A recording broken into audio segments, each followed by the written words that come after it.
The Southwest Florida Equitable Jobs Pipeline is a collaborative effort to increase the number of workers with the skills needed to fill jobs in manufacturing, logistics, pre-K to 12 education, and healthcare. We're excited that almost 30 new partners have joined Future Makers Coalition, and now 36% of our 180 partners are businesses, employers who are looking to hire folks from our Southwest Florida workforce. We've also given out more than $2 million to partners who are developing training programs, and in the next couple of months, that number will have gone up to a total of almost $5 million to partners to develop training programs to meet employer needs.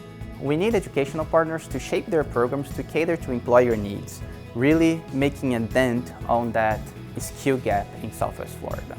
The AJP would not be able without the collaboration of every partner in Southwest Florida. And this is just the beginning. We just tackled 4 industries and we have many more to go.